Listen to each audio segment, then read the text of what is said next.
Started now. So you should see something that says recording started. Mhm. So please don't say anything bad about too many people because this is Uh-oh. recorded and it can go back.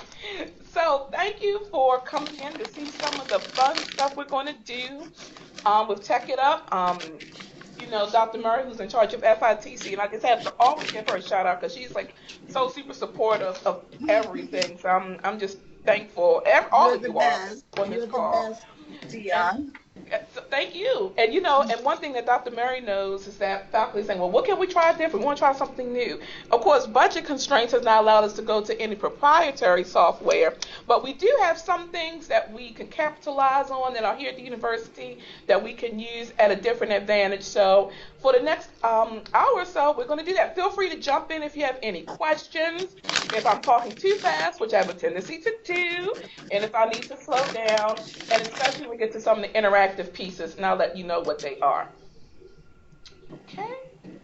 So, ta-da! On your screen, you'll see some of the things that we can do to tech it up. You'll get a demonstration of Zaption. You'll get a demonstration of a bring your own device, a Web 2.0 activity. You'll see an opportunity for Microsoft OneNote.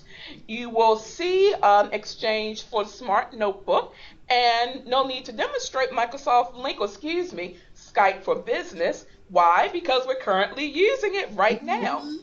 This is the demonstration. But hopefully you'll find some things that you'll find inviting and exciting to help support your teaching initiatives. So as you already know, we're already on Skype for Business right now, so there's no need to go into extra detail. And some of you have already used it with your students, but through their Office 365 account, students get free Microsoft Word, PowerPoint, Excel, and all of that, in addition to Skype for Business. It formerly was Microsoft Link. Microsoft actually purchased Skype, so they actually decided rather than trying to force people to use Link, that wasn't really rolled off the tongue very well, they said let's just rebrand it for Skype for Business. So it does have some nice enhancements and a new little skin and interface. If you received your new telephone, you should have Skype for Business. For those of you who are still waiting on a rollout, you'll get it pretty soon. But Okay. you can use that for web conferencing with your students.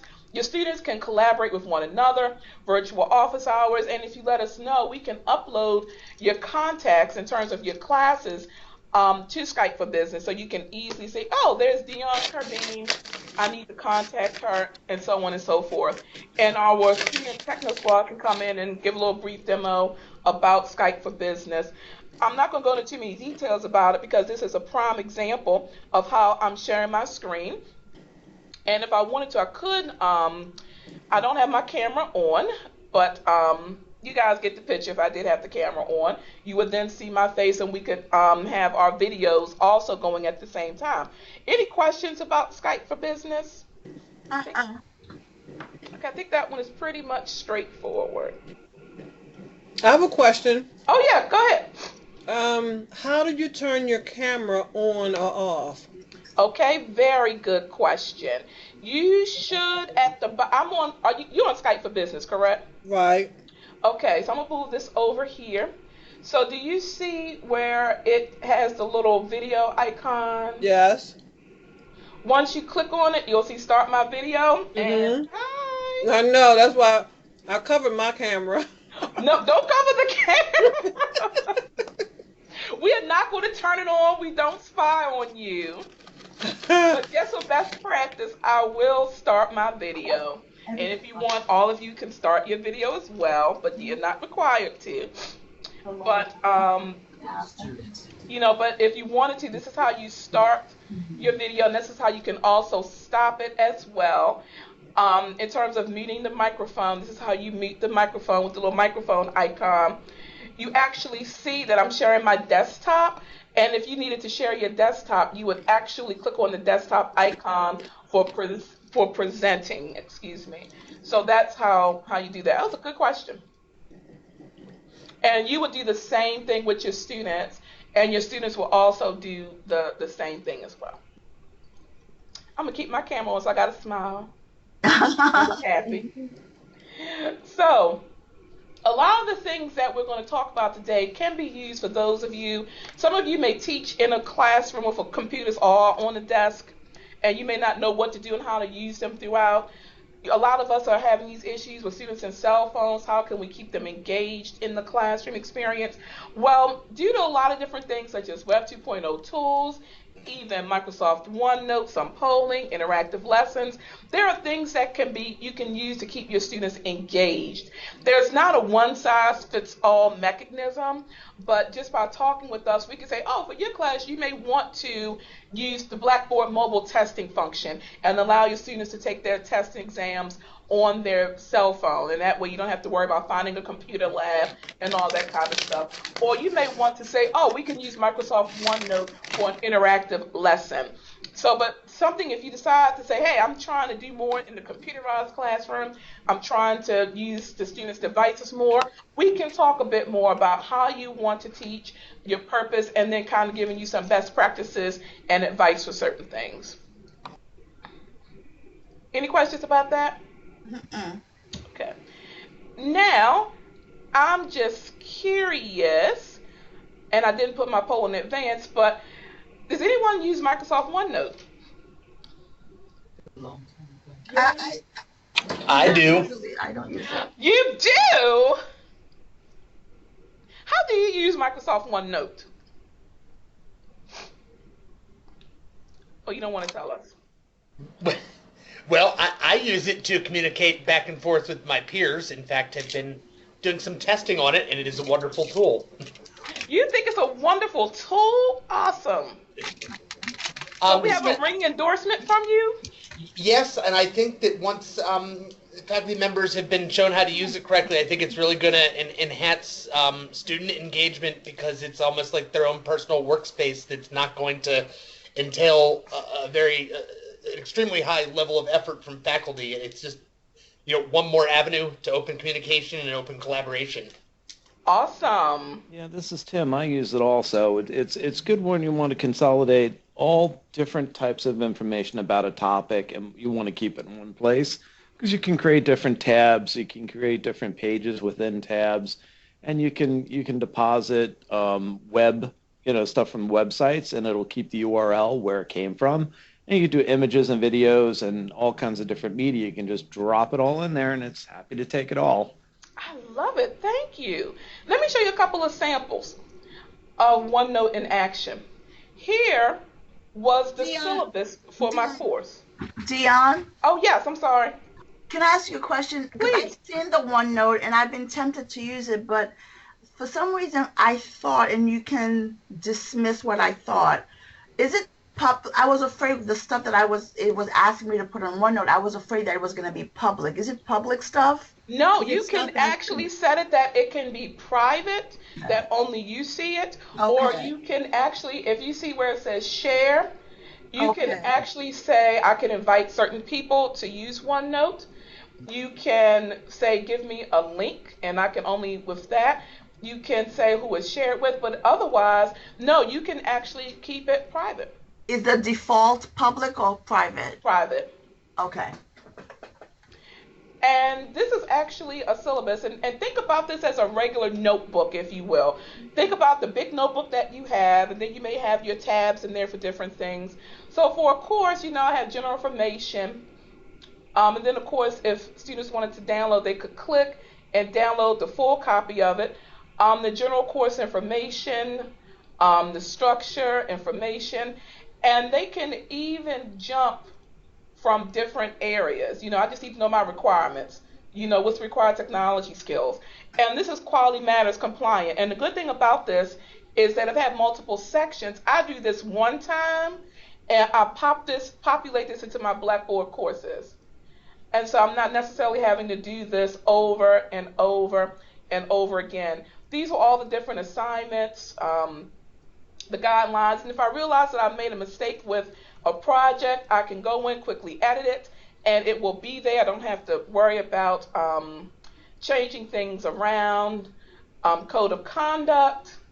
All that kind of stuff is in one location. I can easily come back and change it up as necessary. Go ahead. This is Wanda. Are students trained on this, and when do they get trained on it? We can train both faculty and students. And Okay. honestly, it is super easy. And I'm not sure if anybody has realized this. I'm just going to, this is just something that I'm working on. Surprise, you guys know what we're doing now, 108, woo-hoo. Mm-hmm. If you probably noticed, if you go to File, Print, you've probably seen something. It's not going to look like this. Don't y'all think y'all going to get a computer that look like this. We just, Mm. but, but you probably see something that says send to OneNote 2013 or Right. 2010. You've probably seen that many a times. Once I go to print and I hit print, it will come up, and it came up on the other screen. It says that which notebook do you want to send this to? Faculty development, learning center pedagogy. I have tons of notebook, personal, professional, all that kind of good stuff. I use OneDrive, so it's all kind of logged into OneDrive. And once I hit file, print, and I tell it where to go, it goes directly into that location. So we can show faculty, we can show students.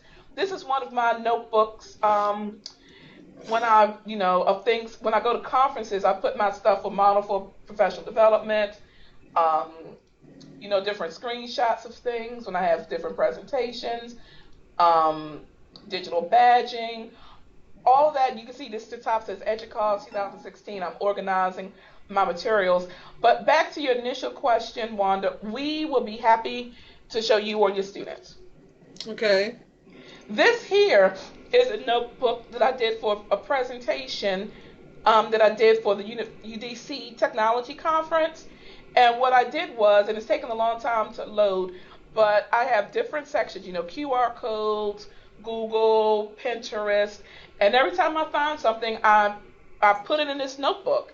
And they were able to go and see different things. This is, sample video. I have like the widgets, things about collaboration, all that stuff inside the notebook. And I can always update it as I go along. I can add things if I needed to type on the side to make some notes. I can do that as well. Some people may use, if you've heard of Evernote for digital collaboration, you write your digital notes and you can sync them in multiple places. OneNote does the exact same thing. I even think it's a lot better. You can pull this up on your phone from anywhere if you use the OneDrive, and it can be private. Don't feel that it needs to be public. It's your stuff. Unless you choose to share it, it's your stuff. You can make it view only, so if you share it with students, they don't have to do any of this. Or you can make them editors or collaborators on your document, however you want it to be. So it's a really, really, really powerful tool, OneNote. Any other questions about OneNote? No. Okay. So I'm going to move on. So here's some fun stuff. Zaption. Zaption is actually something that you can just take regular videos from YouTube, TED, PBS, Discovery, wherever, and you can turn them into what we call video tours, which are interactive things. I'm just curious, do people here, you use videos for your lessons, maybe YouTube, TED Talks? Yes. Any of those? Okay. Yes. Khan Academy. Khan Academy, all of those types of videos. So what I'm going to do, if you look into your chat window, this is one of our little wonderful interactive pieces, I'm putting in a URL. And if you will, click on that URL. Oh, put it back up again. Okay, it's just look in your chat window. Let me pull it back Okay. up again. Yep, I see it. You see it? Yeah. Okay. And I'm going to also show it on my screen. Rudolph the Red-Nosed Reindeer. And this is going to be your interaction of Rudolph the Red-Nosed Reindeer. So if you don't want to do it, you can just follow along what I'm going to do. So I can type my name in? Type in your name. It says, hey there, what's your name? Type in your name. I gave an alias. Oh, I'm going to find out who you are. Oh, how cute. And so then just say start. And I'm going to put this on full screen. And just give it, this only be like 2 minutes. And play it on your computer. I love it. Which one was not the reindeer? And then we get to a part that says which one is not one of the reindeer. Vixen, Dasher, Dion. I will say Prancer. I'm gonna click on Dion. And then for me, I said Prancer, and I said incorrect. But if you clicked on Dion, what did it say? Incorrect. I mean correct. And It says correct. Let's listen. And we're just going to look at the next one. There's only one other interaction here. And then it gets to a point that it says, how do you feel about Rudolph being the most famous reindeer of them all? I think it's awesome, I wrote. I think it's sad. That is really good. Other ones feel bad. I think it should have been Prancer. And then we'll click submit. And there are no other interactions, so you can actually stop it. But what happens is that this was something that I created. I created what we call as a tour. And if you will, if you look on my screen here, because I have the instructive view, I get to see the analytics. There have been 5 unique viewers for this tour. Average viewing time was 35 seconds. 4 completed all of the questions, so on and so forth. I could look at the responses. Takesha said Dion. Looked like Dion was the only one that got it wrong. Roland and the alias and Tim. You all checked the right ones, and I'm able to kind of go through and look at the analytics. Look at my next question. I could even look at the open discussion responses. So you can do this with any YouTube video, any type of video, and it's so easy to use that once you just say, new tour, you can search for a video. I'm just showing you just how easy it is to use, and I just want to say add this video to the tour. And once I want to add questions at any point, okay, we're done with the reindeers, y'all. Come on, I'm gonna mute y'all. I can then say what type of response or what type of thing do I want, and I could say, what is the best choice, and I add in my things here. I add my settings, if I want it to the right, to the left, transparent, whatever. And then once I've done that, I just continue on and I add as many as I want. There's even a way to add this into Blackboard if you want to. But this is something that if you have an online course that to kind of keep students engaged, if you're using this inside the classroom, add different components, and that could be a great point of discussion. Say, what is this? What is that? So on and so forth. So I think it's a really cool thing that will be really good to try. All right, 2 quick questions. Yeah. All right. Question 1, can it be, does it have to be publicly accessible video, or say, for instance, you had integrity? Can you modify integrity recording to be supported in this tool? Integrity is not, it can be done. It's not easy to do. And quite honestly, it comes out a little bit clunky, but it's not impossible. I'm actually going to play with a little bit to see if I can get it a little bit better. But, okay. Second question. Can you, when you get the responses and they say, for instance, it was kind of a quiz, just check, you're gauging their knowledge. If they don't get it right, can you stop them and rewind them? Or yes, you can. Is there some, okay. This action here that says jump, you can say, if they get it wrong, jump back to maybe they need to look at a certain component again and then let them ask that question again. And so forth. So you can do that. All right. The reason I'm asking is you can see, obviously, for something that's for compliance, then that would be a useful tool. Yeah, absolutely. And it has branching with this jumping. You get pretty sophisticated with this and how you branch, where it jumps to. Let's say if they get 2 questions right, you may want them to jump really ahead of the video, or you may want them to rewind. You can really get really sophisticated with the jumping and the branching component and what needs to be replayed. But yep, that can be done.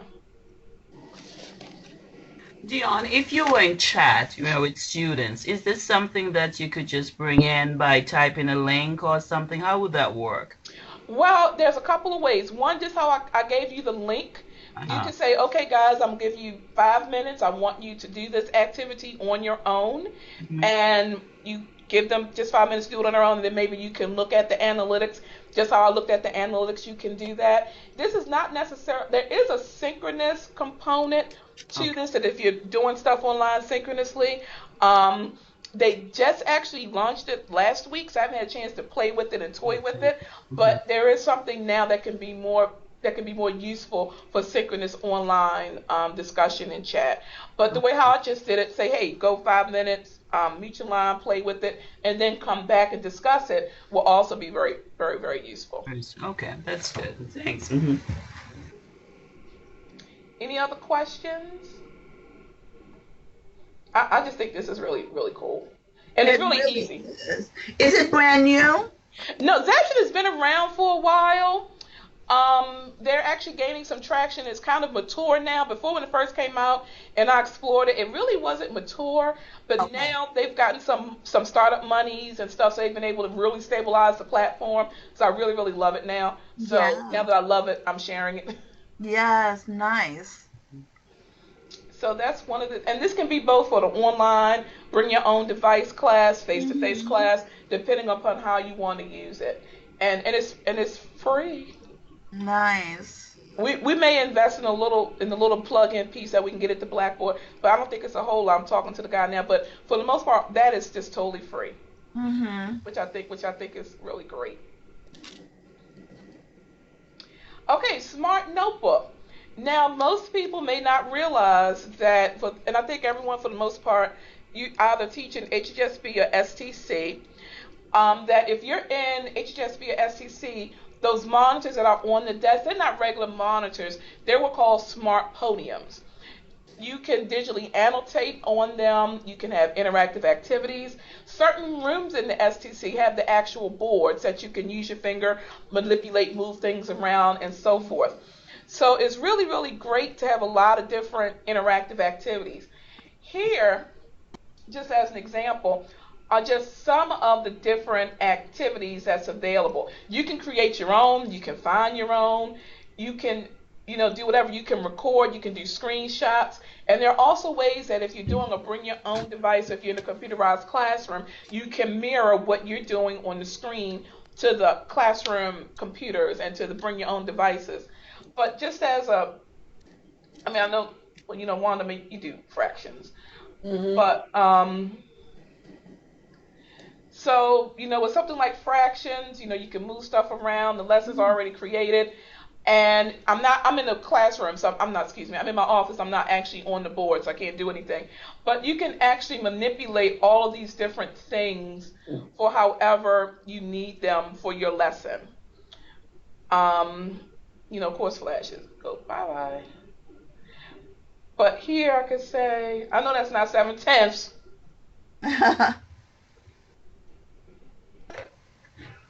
So Dion, HHSB 102 Hey, but and go ahead. 103, Perfect score. they don't have that capability, correct? Which ones? Grace Jacobs, they don't have the capability. No, 102 in HHSB. I'm sorry, you are absolutely right. Okay. You're right. We did have a podium in the not the one with the video wall in the other room, Mm-hmm. but I don't know what happened to that. But no, in the other one, you're right. They cannot do it. But the like room 324, all the other classrooms Yes. can. Yeah. Okay. That's nice. And so even with something, if you were doing, let's say, a psychology vocabulary lesson, Uh-huh. match up to the different whatevers. Definitions. Definitions, Words thank for you. definition. So let me check. So I'm getting better. Yes, you So, are. Progress. so I'm proud of myself. But these different, and if I could say, let me just give up and just solve it.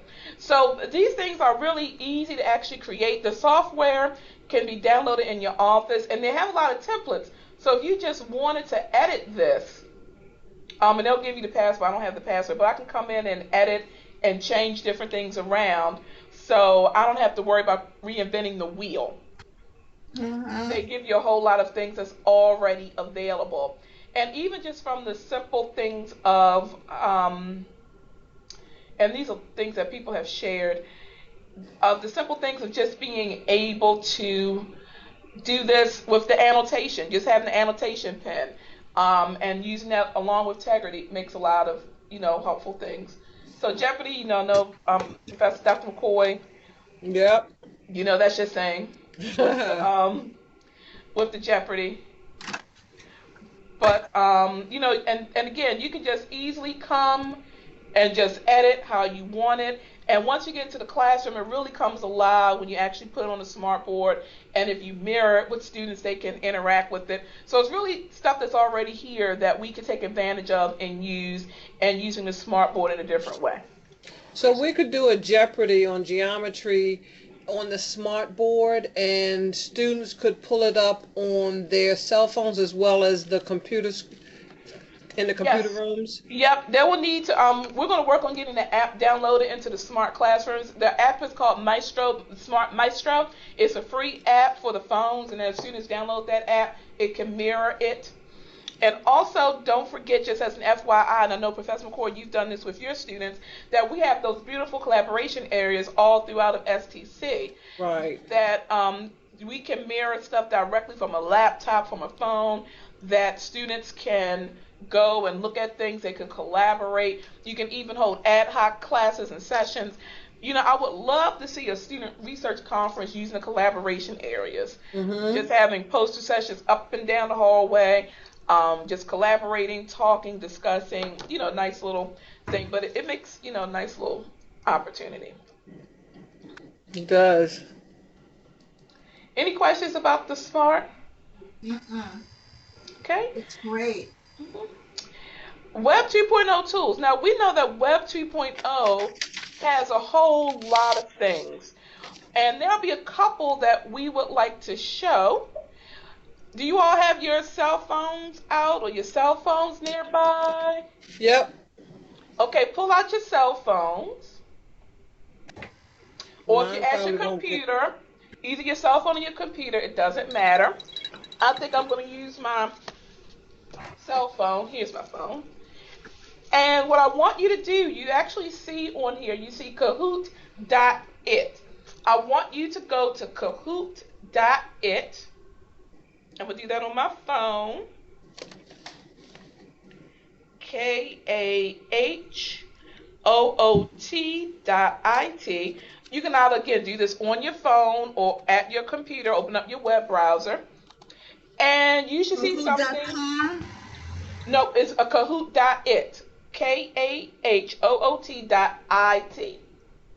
Kahoot.it. And you should see something that says PIN number. Yes. You see the PIN number and enter the PIN number that you see on the screen, which is 381. What is that? 616. We see that Tim is in. And naughty nicknames beware. Tim, I'm not sure what type of nickname that is, but I'm just saying, be careful. And then you'll see, okay, got it. And Dion is in, and you should see something that says you're in. I'm in. Just me. Oh, you on these aliases. I'm gonna give people another second. Okay, but I don't. Oh, it says I'm in, but I don't see my nickname on the screen. What's your nickname? Just me. Yes, I see it. It's there. So all I see is a green screen. No. On the monitor. On the right side, I got it. Thanks. So if we're doing this, let's say in the chat room with the students, you can tell them to do this. If you're doing this in the classroom, and there are different ways to do this. So I'm going to go ahead and click start. And of course, this is Christmas season, so these are going to be a couple of Christmas questions. So, are you ready? And there are two questions. In the movie It's a Wonderful Life, how do you know that an angel has received his wings? So you should see on your screen or on whatever that a light flashes is a triangle. It starts raining is a diamond. A trumpet sounds is a circle.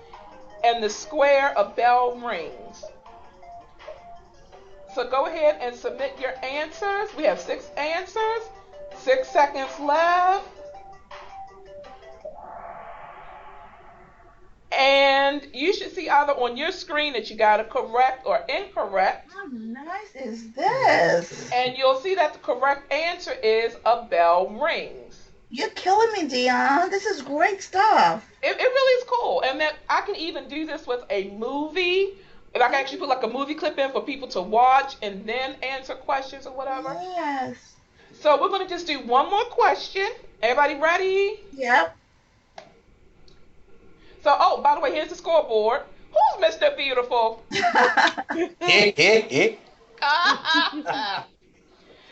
and the reason, wait a minute, I have 0. I feel really bad.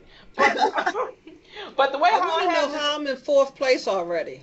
well, this is how it's set up. I have this set up as a leaderboard that whoever, and you can choose the different ways how you want to do Whoever this. answered first. Who answered first and got it right first, and I got it wrong, so I just have 0. So Dion is just out. But you can actually choose to show the scoreboard, not to show the scoreboard, whatever. Okay. So, ready for the next one? Yep. How many sides does a snowflake have? So, and go ahead and answer away. But I don't see the questions. All I see are the blocks of colors Oh, in look the on the shape. screen for the question. The question comes on the screen, and your device is used to answer the question. No wonder I'm in 4th place. And I still got it incorrect. I got it incorrect as well. So we can actually see that according to the internet, that it has 6 sides. And let's see who's Mr. Beautiful is still in 1st place. So we could actually, and then we have Tim and Rose, just me, and poor little Dion is in last place because she didn't get anything right. But this is just something that can, just to show you how easy it is to do. I'm just going to show you this. It's very, very simple. That you just go to the same website, and then you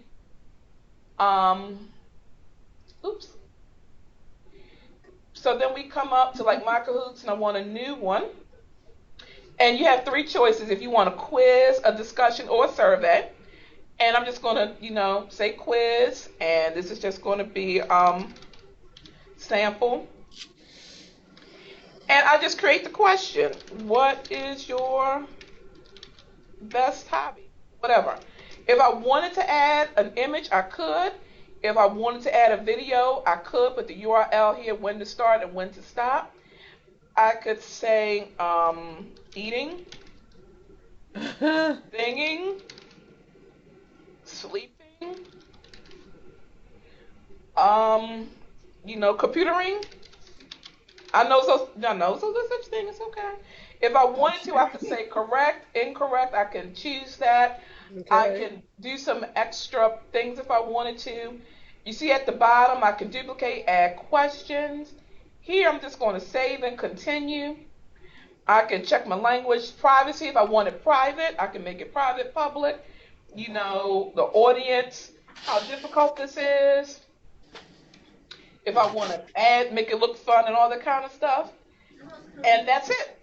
That's the whole way how to make it. I can add multiple questions to the same Kahoot. Very nice. And then once you just hit play now, what happens, I don't go through all the settings, but I can show the game pin. I could, show the instructions, randomize the questions. If I want to play music, it goes on about automatically move, require, and there's some other things in terms of the different settings that I could do. But once you do that, it gives you it'll give you a pin, and you just join. It's very, very, very, very simple. Another one that is Padlet, and this is really good for those who teach online. Yeah, I've used that before. Oh, did you like it? I did. I used it. It was one of the tools I explored during Sloan C. Gotcha. Yep, I think it's a really cool one.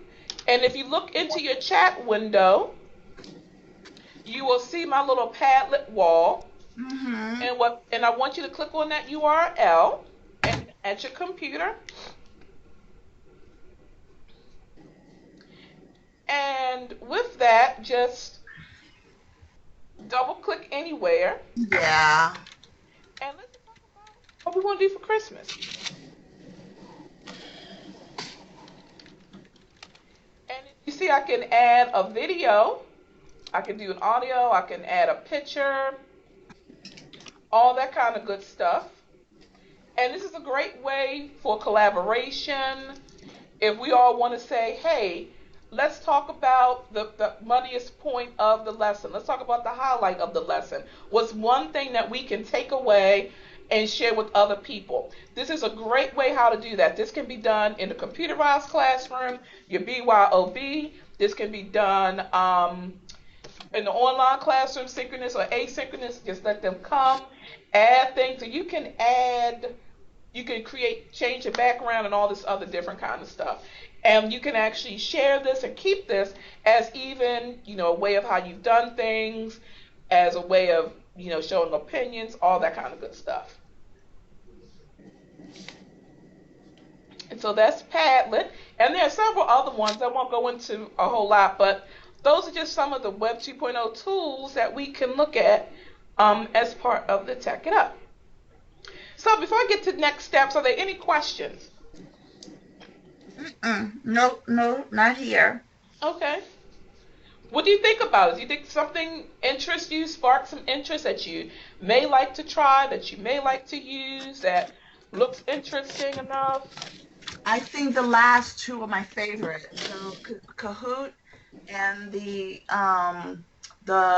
Zaption. Yeah. They were really, really, really cool. Because I'm even thinking in terms of, how students are always asking for not just extra credit, but another way of measuring class participation or online participation. Yes. That's a great way of livening them up with their telephones and having them do something useful with it. Exactly. And I like the Zaption. I'm already thinking of a couple of activities I do in my math methods class. Well, that would be a perfect tool to use. Mm-hmm. I really like them. Yeah, I do too. Especially the Zaption. That's my favorite. Oh, great. So we have the favorites and stuff. So we're going to try some of them. Yes. Zaption. Anybody going to try the smartboard? Anybody interested in OneNote? I had looked at OneNote before, and to me it just seems like I need to take time, which I don't usually have, to set it up. But I think it would be a great tool because it puts everything in one location. If you put it on OneDrive, then I can get it at home, and I don't have to rush here in the middle of a weekend and find something on my computer. Right. I think it's an excellent tool. I just need to have the time to set it up properly. And and I'm not sure. For Praxis, I know for Praxis, and I'm not sure for the psychology, the exit, maybe that's in the grad program. But even doing like a binder for students that need to study for those capstone or for them exit exams. Yes. And those challenge exams, to have everything in one location, because a lot of times they think they can go back to Blackboard courses 5 and 6 years ago. Yeah. And that's not there. Yeah. But even if faculty get together and say, okay, these are the critical things that students need to know and need to read, and put them into that, I'm about to say live binder, that's another simpler one, put it into that OneNote document, then they can always have that as a reference tool, and it's always updated, and any faculty member as necessary can update it. And the same for Praxis, in terms of the resource that you give to students, that they'll have that available for their Praxis exam. For the nursing exam, NCLEX, having all those materials in one location definitely helps. I agree. So the next steps in January when we come back, typically we always have our workshops at the beginning of the semester and all this other kind of stuff. We're going to, have some workshops on these different ones. If you want to go ahead and get started now, you can set up an appointment. I can help you out now. You can start reading and playing on your own. But we're going to start working with you all in the spring for, this. And if you want to, we can help you customized and tailored based upon your needs. You know, psychology may be very different than math, which may be very different than the Missy courses, which may be different than the nursing courses. So, you know, we can kind of say, you know, this may be best here, this may be best there, but we want, you know, to have that innovation. And if it's nothing here, you're like, I don't like none of it. We can find something for you that you'll like. But I think that this is something that has impact across everybody. I would agree. Would you be able to email, at least for me, I'm interested if you can just email me the, actually it's Kahoot.it, right? Yeah, you know what I'll do is I'll send out the presentation and this video, but I'll also just list the links. Okay. Just so that, you know, if you want to play with it, you know, you can have them as a reference or whatever. Correct. Yep. Any other questions? And of course you can let us know, and you know, we have some other people that were interested, but you know, we want to see, you know, different uses, innovations, and maybe you can do a conference presentation out of it for our technology conference in the spring. If you find that you liked it and you know, submit a topic, I think it'll be great. I think so too. These are very exciting. And again, I think the one thing that it promotes is engagement. Yes. With the students. And that's always important because we know our students are doing so much already when they come to class. Yes. Whether it's online or face-to-face, it's very easy for them to zone out. Not because we're not interesting faculty, but just because they're doing so much. That's one easy thing for us to be able to use as a tool. I like these a lot. Yep, and they're not difficult to use. Exactly. And they're all free, right? Mm-hmm. Yes. And the good thing about that is my students are going to be elementary school teachers. So I can really see them taking this Zaption and take it into the classroom and make it part of their lesson where they could stop at some point and have the students respond to a question in some manner. Right. I don't know if they're going to respond electronically, but we could work it out that they respond a hard copy or something. Right. And you know, one thing that can be done is that, like if it's in the face-to-face classroom, you can have, you know, you can like kind of pause it and say, okay, let's discuss this. And then you can say, which one, raise your hand if you think I should choose A, raise your hand if you think I should choose B, whatever. And then choose one and see if it's correct or incorrect. Right, right. But you know what's interesting? This morning I was in my daughter's classroom, and last week she came home and her teacher is using Class Dojo. Yeah, is that fun? Oh my! And I'm noticing her in class today. Every time she has her iPhone with her. Every time someone is doing something, she's in there, and I'm in there checking to see if each time my daughter gets a point, you know? Yeah. So we registered for it, and the kids getting meet, and my daughter actually is saying, Mommy, did you see how many points I earned today for, you know, whatever the categories that she sets up?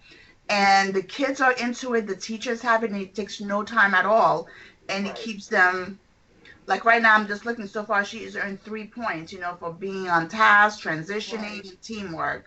You know. So is that Class Dojo, D-O-J-O? DOJO.com. It's a really nice tool. I'll actually pull it up on the screen here. And it actually has a nice little connection. I had an account. I can't remember what it is. But can't remember what my login. You know, I have so many of these. You just kind of forget everything. But classdojo.com, and it's really, really, really nice. It's interesting. I was talking to some students one day, and I was talking to some teachers. They were up here doing something or whatever, and you know, they moved through K-12 and they get all this kind of stuff like Class Dojo, Edmodo, you know, all this different type of stuff. And then typically once they come to college, bam, it all stops. It all just becomes, read this book. Here's this paper. Go to Blackboard. And it doesn't have to stop. And it's sad because the students have grown up with this kind of stuff. Yeah. With things like, and then they come here and it's like, okay, let me just read a book. Let me just write on a piece of paper. We can put integrate that phone this away. stuff as well. Like I was even thinking, oh, this would be great for me to have in class, you know, even reward someone for not putting their head down, you know. Right. Yes, absolutely. Right. You get 1 point. And she has different things, like if you don't get any marks for, like if your homework is 100% correct, those are worth more points. and the kids really, you're right, Dion. The kids get excited and they're used to those kind of incentives. I mean, they don't Yes. get anything at the end of the day, but they're excited about seeing how many points they've accumulated. Just like gaming, people Right. always want to see how many points they get at the end of the whatever trial. Exactly. And and kind of piggybacking upon that, one of the things that we're talking about also is, we have the badging incentive inside of Blackboard. Yeah. So, like if a student, let's say, and I know a lot of times we always focus on the quote unquote at risk student, but sometimes we also have to motivate and encourage the student that's doing well. That, okay, Right. you went above and beyond, here's a badge, or you've done this, here's a badge. And I know within the courses that I've done, I've set up like the badging process that if they do like 80 and above on a test, they get a badge. If they whatever, they get a badge. For a lot of different things of that nature. Mhm.